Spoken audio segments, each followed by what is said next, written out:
నమస్కారం. మీరు చూస్తున్నారు తెలంగాణ స్వరం. ఈనాటి ముఖ్య సమాచారం. అమెరికా ఇరాన్ మధ్య యుద్ధ వాతావరణం ఎలా నెలకొని ఉంది? అమెరికా ఇరాన్ మధ్య ఉద్రిక్తతలు ఏమైనా పెరుగుతున్నాయా? ఇరాన్ దేశం యొక్క పరిస్థితుల గురించి గమనించినట్లయితే ఇరాన్పై సైనిక చర్యలకు సంబంధించి ప్రపంచవ్యాప్తంగా ఉద్రిక్త పరిస్థితులు నెలకొన్నాయి. ముఖ్యంగా యునైటెడ్ స్టేట్స్ మరియు ఇరాన్ మధ్య ఉన్న ఉద్రిక్తతలు మళ్లీ చర్చకు వచ్చాయి. మధ్యప్రాచ్య ప్రాంతంలో పరిస్థితులు వేడెక్కుతున్నాయి.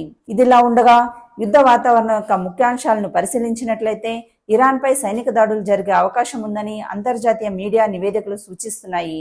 యునైటెడ్ స్టేట్స్ బలగాలు మధ్యప్రాచ్య సముద్ర ప్రాంతంలో అప్రమత్తంగా ఉన్నట్లు సమాచారం. ఇరాన్ క్షిపణి దాడులకు సిద్ధంగా ఉందని విశ్లేషకులు భావిస్తున్నారు. అమెరికా నౌకాదళం యుద్ధ సిద్ధతను పెంచినట్లు తెలుస్తుంది. పరిస్థితులు మరింత ఉద్రిక్తంగా మారితే ప్రపంచ ఆర్థిక వ్యవస్థపై కూడా ప్రభావం పడే అవకాశం ఉంది. ప్రపంచానికి ఆందోళన కలిగించే పరిస్థితి నెలకొనే అవకాశం ఉందని నిపుణులు తెలియజేస్తున్నారు.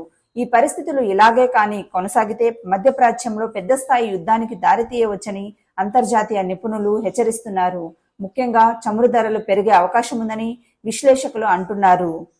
పర్షియన్ గల్ఫ్లో అమెరికా విమాన వాహక నౌక, ఇరాన్ క్షిపణి వ్యవస్థలు సిద్ధంగా ఉన్నాయి.